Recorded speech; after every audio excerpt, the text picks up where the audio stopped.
Hello बच्चों, इस question में हमसे ये बोला गया है कि the second and third rows of transition elements resemble each other much more than they resemble the first row, explain why.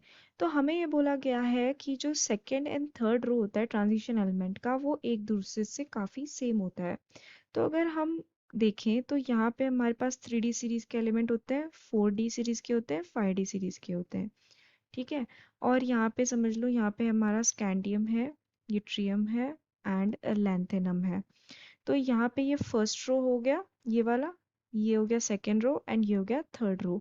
तो यहाँ पे सेकेंड एंड थर्ड रो के जो एलिमेंट्स हैं वो काफ़ी एक दूसरे से रिजेंबल करते हैं। वो क्यों होता है? वो होता है बिकॉज यहाँ पे जो लैंथेनम है, इसके बाद जितने भी एलिमेंट्स होते हैं वो चले जाते हैं एफ ब्लॉक में। ये जो 14F एलिमेंट्स हैं ये चले जाते हैं एफ ब्लॉक में। ठीक है। और ये एफ ब्लॉक में क्या है कि जो इलेक्ट्रॉन्स है, लास्ट इलेक्ट्रॉन्स हैं, वो फिल हो रहे हैं in the F orbital. And F orbital में पुअर शील्डिंग देखी जाती है, पुअर शील्डिंग देखी जाती है। तो उसमें क्या होता है कि समझ लो ये हमारा न्यूक्लियस है एंड ये हमारे शेल्स हैं। ठीक है। तो ये जो आउटर मोस्ट इलेक्ट्रॉन्स होगा यहाँ पे, because of the poor shielding, ये काफ़ी ज़्यादा अट्रैक्टेड होंगे टूवर्ड्स द न्यूक्लियस। एंड ये काफ़ी ज़्यादा अट्रैक्ट होंगे, उसके कारण क्या होगा कि एटॉमिक रेडियाई जो है, या एटॉमिक रेडियस जो है एटम्स का, वो डिक्रीज हो जाएगा। ठीक है। तो यहाँ पे एटॉमिक रेडियस विल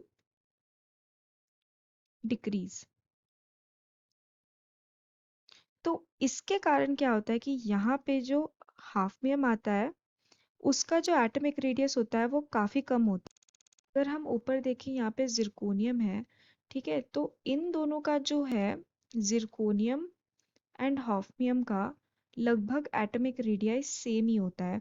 और इनका एटॉमिक रेडियस सेम होता है, इसके कारण क्या होता है कि इनके फिजिकल और केमिकल प्रॉपर्टीज भी सेम होते हैं। तो यहाँ पे हम लिख सकते हैं कि इनके physical and chemical properties similar होते हैं, बिकॉज इनका जो एटॉमिक रेडियाई है वो लगभग इक्वल है। ठीक है। और एटॉमिक रेडियाई इक्वल क्यों हुआ? बिकॉज इसका यहाँ पे एफ ब्लॉक एलिमेंट्स के कारण एटॉमिक रेडियस डिक्रीज हो गया। तो इस पूरे फिनोमिनन को हम क्या बोलते हैं? Lanthanide contraction. इसको हम बोलते हैं लैंथेनाइड कॉन्ट्रैक्शन। तो यहाँ पे तो लैंथेनम के बाद जो एफ ब्लॉक एलिमेंट्स है उसके कारण लैंथेनाइड कॉन्ट्रैक्शन हो जाता है। इसलिए जो नॉर्मली क्या होता है कि डाउन द ग्रुप जाने पे जो एटॉमिक रेडियस है वो इंक्रीज होना चाहिए। ठीक है। बट एटॉमिक रेडियाई इंक्रीज नहीं होता, इंस्टेड ये दोनों का एटॉमिक रेडियाई लगभग सेम रहता है।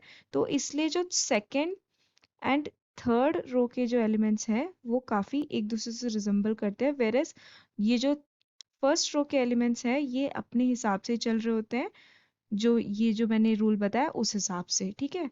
तो this is the reason why. So I hope you have understood. Thank you.